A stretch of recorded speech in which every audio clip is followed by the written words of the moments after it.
Welcome to Counseling, Healing, Supporting. Let's discuss about psychological astrology. Psychological astrology brings psychology and astrology together along their unifying thread. Understanding our potentials and challenges and moving through self-knowledge and practice, through obstacles and into a more joyful and fulfilled life.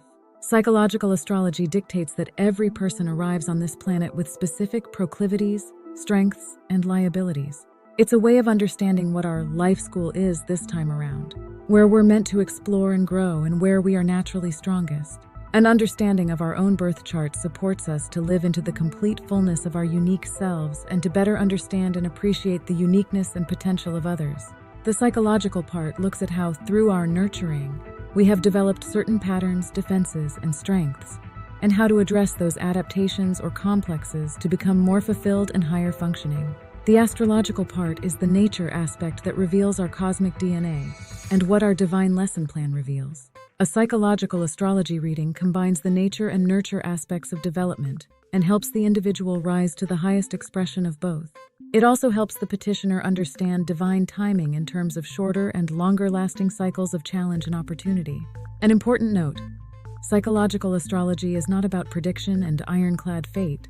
It is about using our unlimited capacities to learn and grow and make the most out of our inherent assets and challenges. Even a basic understanding of the planetary placements in your birth chart, especially your sun, moon, and rising signs, can be profoundly useful in your everyday life. Here's how. It helps you understand yourself.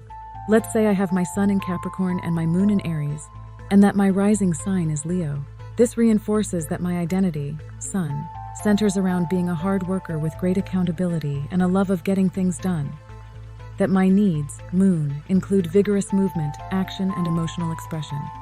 And that my way of showing up in the world, rising, tends to be loving, theatrical, creative, and generous. Each of these signs also has a less skillful side. When less self-aware or under more stress, a Capricorn sun person can become controlling, forget to rest, and be overly needy of external approval. An Aries moon can fly off the handle or feel constantly in need of attention around their emotional state. And a Leo rising can hog the spotlight and fail to let others shine.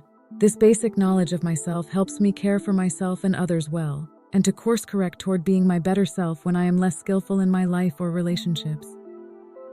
It helps you understand and empathize with others. Let's say my life partner is maternal, emotional, and nurturing on her better days, but might be clingy, irrational, or overly needy in worse moments. I might feel frustrated by her behavior at times, and once I recognize that these characteristics are textbook Cancerian, and that she has Cancer sun, moon, or rising, I can understand and empathize with her better. I can skip judging her for failing to deal with this situation the way I would. Instead, I can appreciate how beautifully differently made we are, and I can compassionately invite her into more skillful expressions of Cancer. 3.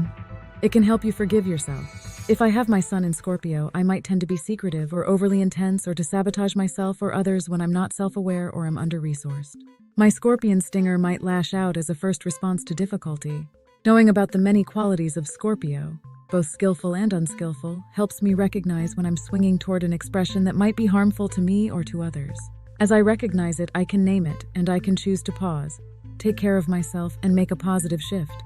I can skip the questioning, why do I always do this when I'm stressed or overwhelmed? And go straight to self-care and more skillful behavior. 4. It helps you make decisions. A writer friend couldn't decide which educational path to pursue. Should he write novels, short stories, creative nonfiction, articles, blogs, poetry, screenplays? A reading of his birth chart revealed a deeply intuitive nature, Pisces sun, a love of details, Virgo moon, and a desire to stand for harmony and beauty in the world, Libra rising. With this understanding, he recognized that poetry was the best path for him. He entered an MFA program and wrote a beautiful book of poetry focused on the natural world and its preservation. Knowing our most important values is a big part of making decisions responsibly, and knowing the planetary placements in our birth chart can add much to our understanding of those values. I'm not suggesting that you should consult an astrologer to figure out where to go to lunch or which sweater to buy online, but the deeper your understanding of your birth chart, including where all your planets sit in signs and astrological houses, and how they sit in relationship to one another, the more clearly you can step outside of the tension and confusion that can accompany the making of a big decision and into a better sense of which direction. It helps you remember we are all part of something larger than ourselves. The placement of the planets at any given time tends to be reflected in the events of the world and in the way people feel and interact. They also interact in meaningful ways with the planets in your birth chart. This is how horoscopes are created, through an analysis of the relationships between the planets and your sun sign. We invite you to see this not as a way of predicting what will happen, but as a mythic organizing lens through which to see the whole world and your place in it. As we move through a world that can sometimes seem to make no sense, we can turn to psychological astrology to better understand the cosmic energies at play in current events.